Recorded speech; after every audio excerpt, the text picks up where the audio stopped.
So, I popped into High House Insurance to see if they could quote for my house insurance rather than using the internet. High House got a great deal. So to celebrate, I bought a posh hairdo. It made me look beautiful, gorgeous enough to become a highly paid model. I then won Celebrity Big Brother. I had an affair with an MP. Now I'm promoting a doll of me that says, "Cool, blimey, you're well fit." Happy things happen when you talk face-to-face with High House Insurance. See if we can beat your home insurance quote from the internet. Find us on the High Street, Selsey, or call 606 552. Hello, and a warm welcome to Manhood Internet Radio. I'm Tony Weiner, your host for the show. We will start this week's packed show with Alison's review of what's on in the area, and that will be followed with the answers to last week's quiz. Ivan, one of the wardens at RSPB Pagham, will then tell us about their June events. Joanne Harding will talk to us about her HR company, and this will be followed by Teresa White, a dog expert, on the thorny subject of puppy farms. The fashion guru Michelle Blythe from House of Colour will give us styling advice, and then Kevin will set us another brain teaser. Okay then, so let's start this show, and over to Alison. Hello there, and welcome back to our What's On session for the week. This is for events between June the 8th and the 14th. So first of all, there's going to be an open afternoon for carers. It's being held not in Selsey, but at St Wilfrid's Hospice. That's from 2 until 4 o'clock. And the idea of the open afternoon is to provide support to carers and their families, and it's open to anyone. The admission is free. The next day, Thursday the 9th of June, Selsey Cinema Club will be open again, and this week they're showing Dad's Army. That's a PG. So that's at 7:30 in the Town Hall. Tickets are £5. On Saturday, Selsey is beginning to celebrate Her Majesty's official 90th birthday. There's a National Moth Night, which is a chance to join in with the Pagham Harbour Wardens as they open their moth trap and reveal which super moths have been caught from the night before. That's running from 8 o'clock until 9 o'clock in the morning. The price is £2 each, or £1.50 for RSPB members.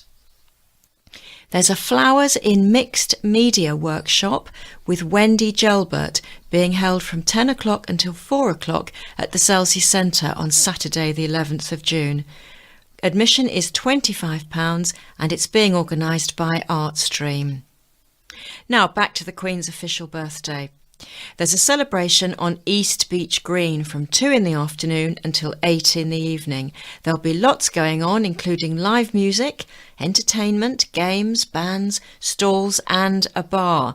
This is an event being supported by Selsey Business Partnership, the Town Council and Selsey Festival. There are posters around the town about it, so do go and join in. East Beach 2 till 8.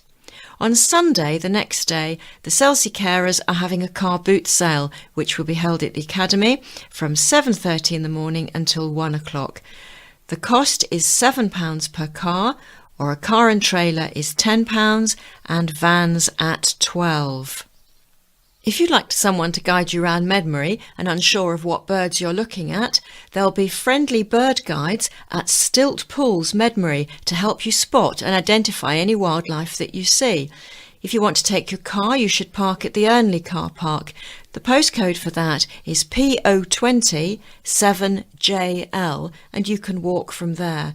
If you drop in between 11 o'clock and 2 o'clock on Sunday, the entry is free. There's also a wildlife photography workshop being held at Pagham Harbour Visitor Centre. Now, booking for this is essential, so you need to ring Selsey 641 508. This is an all-day practical workshop focusing on the techniques to improve your wildlife photography, including macro photography. It will combine theory with opportunities to practice what you learn on the beautiful reserve as it's bursting to life at springtime. Prices for that are £18 per person or £12 for RSPB members, and that's being held from 8:30 until 4:30. Back to the Queen again. There's a 90th birthday celebration with afternoon tea and music on the green outside St Peter's Church from 2 o'clock until 4 o'clock. Tickets are £5 and they can be obtained from Sally. She is Celsey 604104. The Queen's 90th birthday is also continuing, as you might expect, at the Legion and also in the High Street outside. They're having a Cockney theme, and at 1 o'clock Harmonica Lewinsky will be performing. There are children's fun and games, fun rides, a barbecue, a buffet, the live music with Cockney Knees Up, a disco in the evening, a raffle, stalls, a bubble stall, and a fancy parade. If you want to join in with that, you need to wear something British. There'll be card bingo, and you don't have to be a member of the Legion to go along. The road will be closed outside from 1 o'clock until 5 o'clock. They're also looking for stall holders if you would like to lend a hand and support the Royal British Legion. For information on that, the number is 079 699 05402. Shall I repeat that? 079 699 05402. So that's the roundup from Celsey. Let's move on to Bracklesham. Bracklesham has its normal many events at the barn this coming week. One special is going to be on Saturday the 11th of June from 10 o'clock until 2 o'clock. This is a craft market, a lively indoor market, which takes place every second Saturday of the month, so that's why it's coming around on the 11th of June. There's free car parking there, and there'll be homemade cakes and other refreshments. Stall holders are varied, both new and second-hand, and it will include crafts and gifts. Now, in addition to going along, if you'd like to have a table yourself, they are £5 each, and you need to go at 9 o'clock to set up. If you want to have a stall, you need to email Sue. She can be found at brackleshambarn@gmail.com, and you can reserve a table. The phone number for that is 07842 664 723. But be warned, that phone is only available between 9:30 and 3 o'clock on weekdays. So that's the indoor market on Saturday the 11th of June at Bracklesham Barn. That's all for now. Bye. Thank you, Alison. Now, answers to last week's brain teaser. And here are the answers to last week's Kevin's Connection quiz. And Kevin asked us, excluding re-elections to the post, who was the UK's 13th Prime Minister since the outbreak of World War II? And that was, of course, Gordon Brown. Which famous lyricist is also co-founder of the Guinness Book of Hit Singles? That's Tim Rice. Which ex-model and ex-EastEnders actress who rose to fame in a famous booze advert played Dolly Closepeg in TV's Words of Gummidge? That was, of course, Lorraine Chase. Which UK Olympic gold medalist in 2 consecutive games also broke the world decathlon record 4 times? And that was Daley Thompson. In 1985, who duetted with Barbara Dixon in the song I Know Him So Well, and still the best-selling record by a female duo? That was, of course, Elaine Page. And in January 2009, which 80s pop star received a 15-month prison sentence on charges of false imprisonment? That was Boy George, of course. And the connection? Paper. Brown paper, rice paper, paper chase, daily paper, paper page, paper boy. That's it. Connection is paper.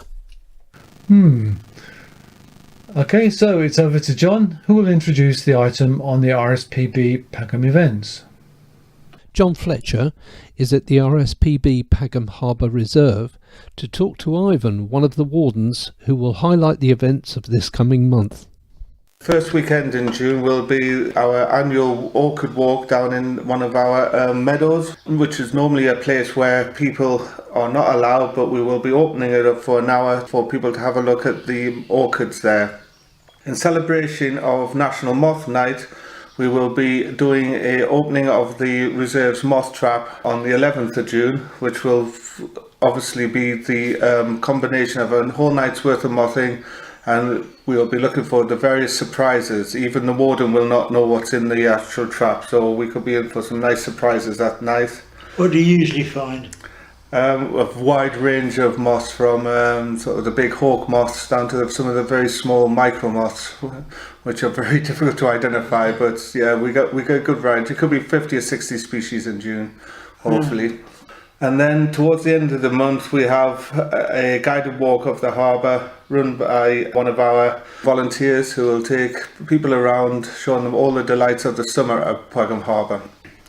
So if you're interested in any of the events, please contact us at the Visitor Centre at Pagham, and the telephone number is 01243 641 508. Most of the events are actually bookable, except the family events, which you can just drop in on the day. And if you want further information, please visit the RSPB website and follow links to Pagham Harbour. Thank you very much, Ivan. Okay. Thanks for coming in.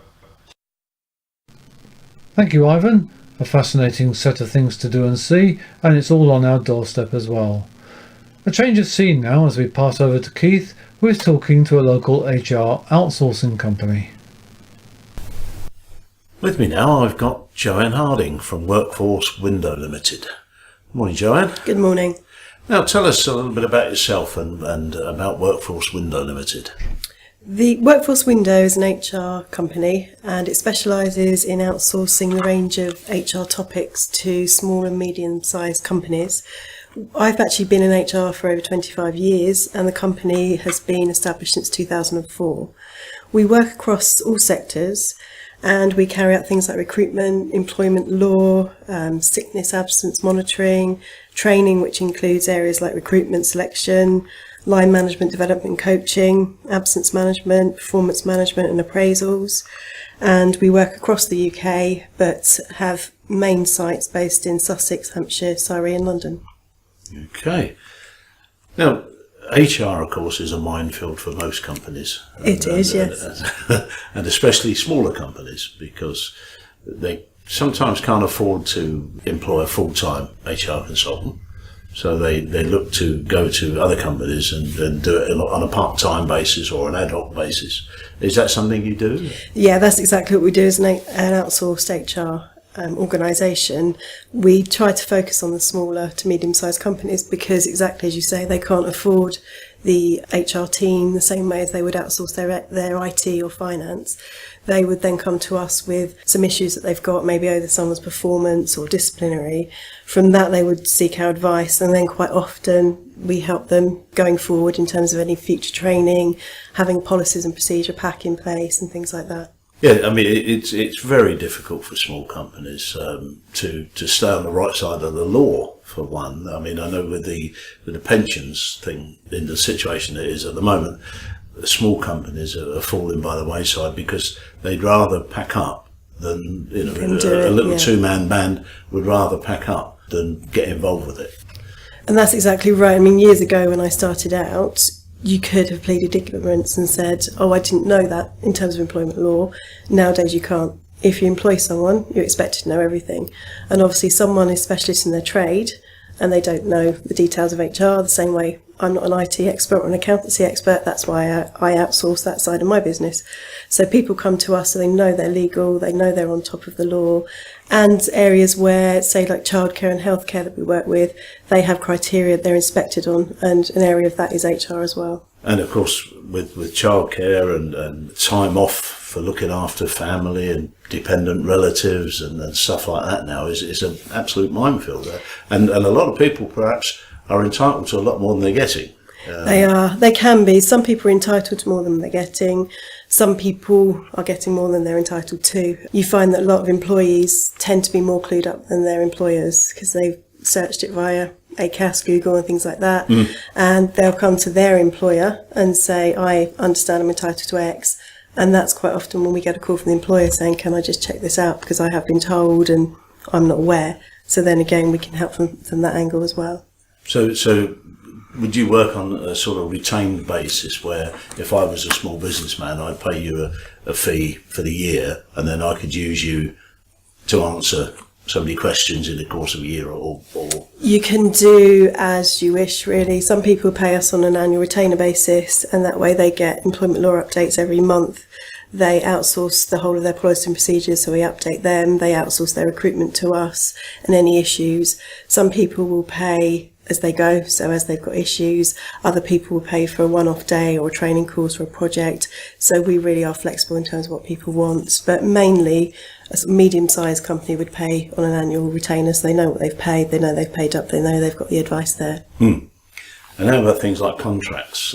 That's all included, we come to yeah. you and get you to write up contracts for contracts of employment for our staff.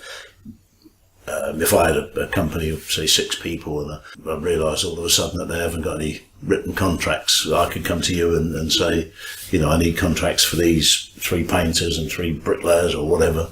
That's correct. We would provide the whole contract and any handbook and policies and procedures attached to that. So whether it's a temporary contract, fixed term contract, permanent contract, wherever it will be, we would help with the whole spectrum and put those in place. And also once they're in place, we would tell you when they need to be updated in terms of any legal changes. Yeah, so it's the whole spectrum of, it's the whole spectrum, of HR. Yeah. Now, I know it's very difficult to ask what the sort of charges are because it's so flexible and so variable. And one assumes it's affordable because you're still in business. Yes. And you cater mainly for small businesses. I mean, we're across the board. We have got large companies as well, like NHS Trust and things like that. But we just tend to find... Doesn't come much larger than that, does it? Pardon? Doesn't come much larger than that. No, it doesn't, no. So it really depends again on the business, but we've just found over the years it's the small to medium that would come to us because a lot of the larger companies do still have HR departments. The larger organisations tend to ask us to do things like training and ad hoc projects. These smaller ones would ask us, to do the whole package of HR. And, as I say, the annual retainer, it's reasonable, it's competitive. We've looked at the market and that's why we've been in business for the time that we have. So to me, it's an invaluable service to a small to medium-sized company because it means that they don't have to take on 1 or 2 HR manager or whatever. They can just come to you when they need to, which is it's got to be financially more viable for them than employing 2 HR professionals. And really, for a medium-sized company, it would be difficult just to employ 1 and get away with it. Because that person's going to be on holiday, things are going to happen. You'll have to wait till HR comes back off 3 weeks leave. Exactly, and that tends to be what we found more and more as companies have downsized. They've come to organisations like us the same way as you would outsource now, probably your finance, your IT, and things like that. People do come through to us because, as they say, they might pay a little higher that they think, say, an hourly rate. However, if we went on maternity, sick pay, annual leave, that's not their problem. We've got to provide the service. As you say, if they had their own person, they've got to cover that. They've got to cover all plus that. the pension, plus everything else, where all they get from us is the service, and we have to provide that no matter what. Yes, well, I can see with the pension thing that a lot of people will say, well, that's the easiest way to do it, is to outsource it and go to a company like yours and say, right, can you look after us? Yeah, and keep us out of trouble. Strangely, you should mention the pension side of it. We've had quite a few clients referred to us when they've gone to their accountants or pensions advisors for the automatic enrolment. They've realised they haven't got the right contracts in place, employment-wise, or haven't got contracts in place at all. And they can't then proceed with the auto-enrolment and pension side because they're not legally compliant on the employment law side. So we've had quite a few people coming through in that way as well. It's a bigger minefield than many would realise. It really is, and it's not getting any easier. It doesn't, and it changes all the time. Unless you're in a position like yourself where you can keep up with the different changes to employment law, because you hear it. I know from experience, you hear it all the time from barrack room lawyers to say you can't do that. Well, actually, you can. Yep. It changed last week, or it changed. Well, I worked for a company 2 years ago. You couldn't do it then. No, you couldn't do it then, but now you can. Exactly, it does. It changes monthly. Yeah, it does change very regularly. It changes monthly, and the other thing, politically, 1 minute they could say they're introducing something, then they change it. And obviously, the biggest thing we've got coming up at the moment is the EU referendum, because depending on where we decide will depend on the laws that may or may not change. So that could be another minefield as well.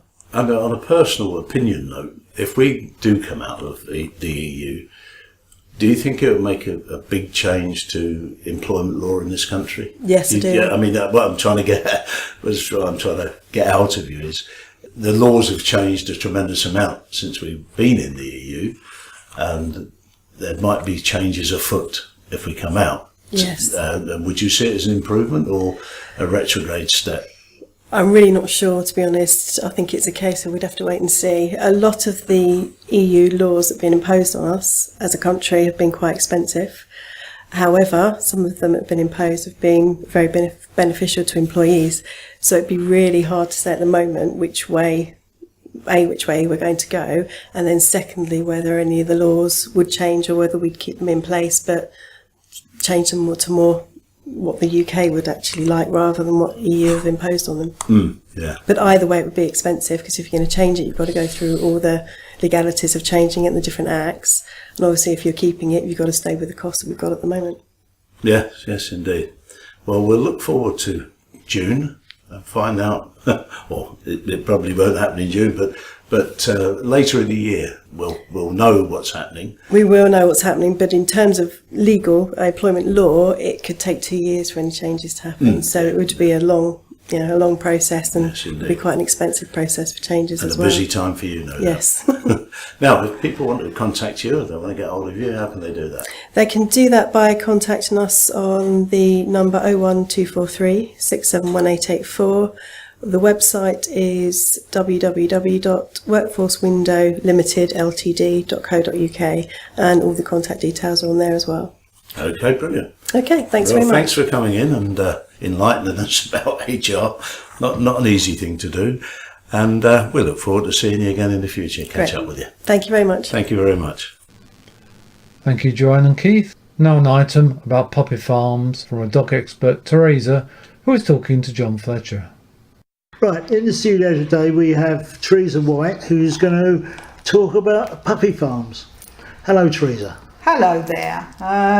Yes, or anti-puppy farms, I should say. A lot of people are frightened of going to a rescue and rescuing a dog, but with the amount of dogs that are being put down in this country every week, I'm very, very pro the rescues. The puppy farms are, I would plead with people not to buy from a newspaper like Friday Free Ads, has ads in there for thousands of dogs every week. Definitely do not buy off the internet. If you know someone who's having a litter of puppies, if you just want a dog, go for it. Have that. They're snapped up, so you must get in there. Even trying to see the mum in the house now, the puppy farmers are foiling this by passing round a bitch that's just had pups of the same breed and putting them in with the pups. So you've got to be really, really careful. This is the one that's sitting on my lap. I have a tendency to rescue dogs, and my poor husband keeps saying, "No more, you're not having any more." And this one turned up, but I tend to purloin dogs and acquire them. How long have you had her? I've had her now about a year. She was about 6 months when I had her, and I went to a house to do some training, and the people had been talked by a puppy farmer into buying 2 pups, which they said were from the same litter. These people are lovely but very vulnerable, quite elderly, and the lady had Parkinson's. So taking on 2 Jack Russell pups was a nightmare. Wasn't the wisest thing to do. No, it wasn't. And so I did say, this one sort of picked me, kept jumping on me. And so I said, well, if ever you decide to rehome her, give me a ring. And the next day, she was at mine. That's so, good. yeah. She certainly looks well looked after. And She's adorable.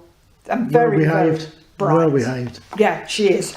Yeah, and I'm teaching her all sorts of things. I want to teach her to get my washing out of the washing machine, because I can't bend like I used to, and it's quite easy to teach a dog to do that. So we're in the process of doing that at the moment, aren't we, Grace? That's good. Yeah. If you go to a rescue, they are wonderful people. They do lots of behavioural tests now with the dogs, and they even do training on the dogs. My first big dog that I had was a cross Labrador Alsatian, and everybody said I was mad to take him on, because when you went to see him, where he'd never been let out for a walk, he was just in the cage, it was like John Smith's dog, if you've ever seen that advert. He was bouncing up and down, all God knows how many pounds of him, you know. And my friend said to me, you must be mad. So I put him on a lead, he took me for a walk around the field, and he's the best dog I ever had. I only had him for 6 years because he caught leukemia and I had to have him put to sleep. But I used to say he was my soulmate, and that if he was a man I'd marry him. But as it was, I met my husband, so we're all right there. And he's just, you know, the only thing he ever did wrong was he did chew up some cushions off my settee, but he was on his own at the time, and he never ever did anything else again. I think he saw how distressed I was, and that was the end of it, you know. Yes, we had a dog similar to that. He only did one thing, and he realised afterwards, and he didn't do it anymore. They often do, yeah. So time, patience, care. That's right. You know, but you can get a bad dog that you buy from a puppy. So, you know, just especially from the puppy farms, because a lot of them are dying. There was a programme on television, May the 17th, Monday, a panorama programme. If you haven't seen it and you're interested, go and see it on the BBC watchback thing that they do. It was an eye-opener. It really was. Yeah, so absolutely horrific. Yeah, there are some horror stories around, I know. Yeah. My contact details, if anyone wants to ask me any questions about dogs or are interested in pet sitting, training or behavioural, please contact me 01243 670 783. Right, okay. Yeah. Teresa, thank you very much indeed. Thank you. Thanks. Thank you. Now we go over to Keith, talking to the stylist Michelle from House of Colour. Right, in the studio with me now I have Michelle Blythe, and Michelle is a personal stylist for House of Colour. And other than that, I know very little. So I'm going to ask Michelle to tell us. Good morning, Michelle. Good morning. Yes, I'm a personal stylist with House of Colour, and my job is basically to give people confidence in how they look. Now, if we look good, then that helps us feel good. And when we feel good, there can be no stopping us. You know, we can achieve our potential in life. Well, as a mere male, even I know that, because if I buy a new suit and it feels good, you're a different person. Yeah, it's the same, I guess, with ladies when they go and have their hair done. They go in as one character, come out as a different character. That's it. It can make a whole difference to your day, and this can actually make a whole difference to your life, and it is life-changing for a lot of people. I use colour and style analysis to help people achieve their potential. It's mainly women that I see, but I do analyse men as well. So how did you discover House of Colour? I discovered House of Colour after having my second child. I'd lost my way a bit with my clothing and my confidence, and then I heard at a mum's group, I heard some friends talk about House of Colour, and I knew I needed help, and it lifted me. It made a big difference. I went for my colour analysis to start with, and I was shown what colours made me look good and made me look healthy. And then a couple of months later I went for my style class, and that was a fun day, fun experience. And in that I found out what kind of look I should be going for, what textures of clothing, what lengths of dress, what size lapels, what scale of belts or bags, so many things. All sounds like a way to get rid of money to me, but it's an investment. It really is. My clients often say to me that it's something they wish they'd done 20 years ago. If you're ready to make a change, positive change in your life, then it's definitely an investment worth making, because long run you're saving money. Now, most people, the average British woman has a wardrobe full of clothes, and generally they'll wear 15% of what's in there, 85% of the time. I don't think you'd find a male in the universe that would argue against that. But what I do helps people to reduce what's in their wardrobe, but actually give them more things to wear, because everything's going to go and work together colour-wise and then it's also going to go together style-wise as well. So when you go shopping, you don't have to buy an outfit for this and an outfit to go there. You've got different items that all work well together. So it saves you a lot of time shopping because you know what you're looking for, and money because you're not making those mistakes and things that you're just shoving in the wardrobe, never to be worn, because you know it's not right, but you're not quite sure why it's not right. So how does colour and style analysis work? I mean, it's not something that I understand, I have to say. Okay, the colour analysis, it's all based on the undertones in our skin. So it's the fat cells underneath the surface. So we either have warm toned fat cells or cool. And what I do with my clients, they sit in front of the mirror, and I have lots of precision dyed drapes, and I put these drapes on them so I can see which colours are making them look healthier. And from looking at this, I'll be able to determine, first of all, whether they're warm toned or cool toned. So it's nothing to do with the surface colour of the skin. It doesn't matter if you've got a tan or not. It's about the undertones of the skin. And then what I also look to see is if someone needs the real bright colours, so they might be warm and bright, or they might be cool and bright, or it might be that they need more muted blended tones. Okay. Now, obviously, we're coming towards the summer, and I would guess that you make provision in the wardrobe for at least the difference between winter and summer, if not for different occasions. So, what sort of stuff would you be looking at for summer? I'm a big fan of the capsule wardrobe. So like I said, if you know your colours and you know your style, then you've got everything that works well together. And for the summer, this is great, especially if you're going away on holiday and you're packing, because if everything's working well together, you don't need as much stuff or many items of clothing as you might have done previously. But what we also would like to think about over the summer is, well, generally lots of us have got events to go to, so it might be a wedding, it might be to go to the races, go to Ascot, and we want to plan. When we go to the events, this is generally when we put a lot of time and effort into how we look. It might just be for Female one day. Competition. Yes. I've seen it at Ascot myself. I've never seen so many hats, so many women that have taken so long to, obviously, and so much care to get dressed to go to Ascot. Yes. It's a shame it doesn't last into the evening, but that's another story. That's something to do with the queue at the champagne stall, I think. But yes, for these events, I mean, especially for something like Ascot, there is a big dress code there. And for something like that, you want to be comfortable on the day as well.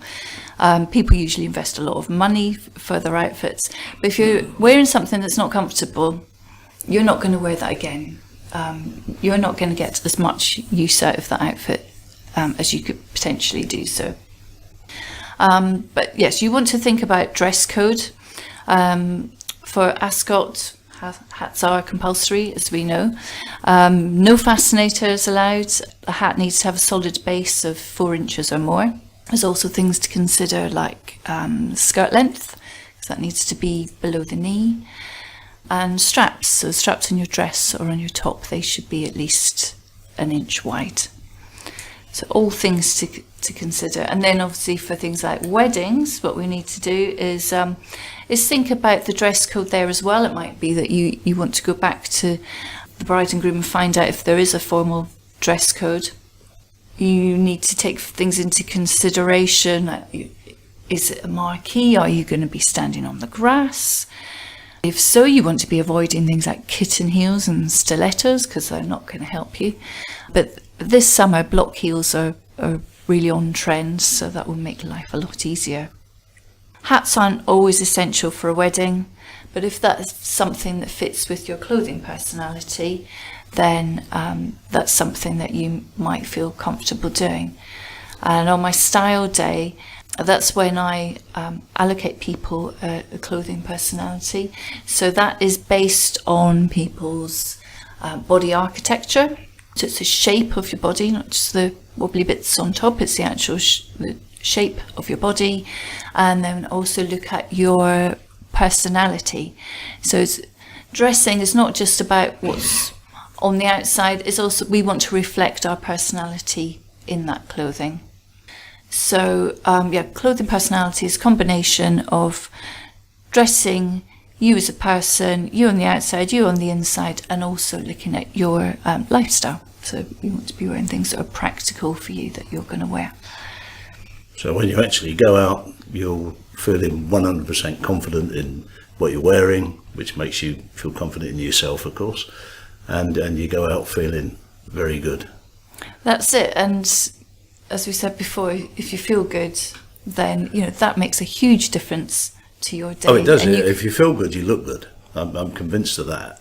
Is this a particularly busy time of the year for you, with things like Henley coming up and Ascot and all that sort of stuff going on? Yes, it is a busy time actually, because people are, now that we've had the sunshine, people are thinking about their wardrobes. What do I need? Getting the shorts out. So people are assessing what they need, and obviously they want to look and feel good. So yes, it has been a busy time. Now, if somebody wants to contact you, how do they do that? I have a Facebook page. You can find me. I'm House of Colour Chichester, and I've also got my website, which is houseofcolour.co.uk/Michelle Blythe. And telephone number, I can be contacted on 07775 617 479. And I'd love to hear from anyone out there who wants to feel confident about how they look. That'd be me. I'd be first in the queue. But you'd have your work cut out. Well, thanks for coming in, Michelle. It's certainly opened my eyes that, and it makes a lot of sense. What you say makes a lot of sense, because if you put something on and you feel good, straight away you're a different person. You're confident, and it certainly makes a difference even for males. So thanks once again for coming in, and I'm sure we'll be in contact in the future to see how things are going with it, and see perhaps how the season went. Great, thank you. Nice to talk to you. And you. Bye-bye now. Food for thought, I think. Okay, time for another brain teaser. Nice one. Right, hi, it's Kevin here with your weekly Kevin's Connection quiz. 5 questions. You need to know the answer to the question and what connects something in the answer. Question number 1. Which 1970s, 1980s pop band was made up of Gordon Sumner, Andy Summers and Stuart Copeland? Question number 2. Originally auditioning for the role of Hilda Ogden, which Coronation Street actress played a barmaid who is believed to have served more than 200,000 portions of her Lancashire hot pot? Name the actress. Question number 3. In 1925, Alf Roberts, a Lincolnshire grocer, and his wife Ethel Roberts had their second daughter.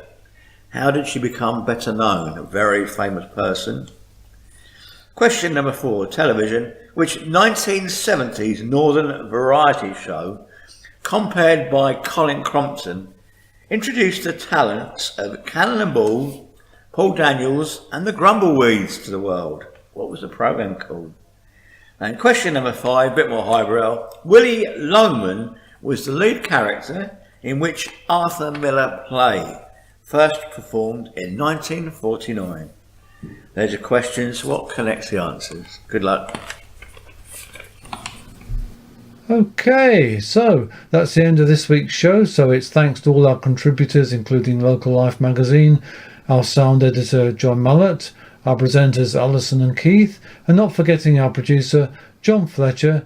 It's goodbye from me, Tony Weiner. Until next time, bye.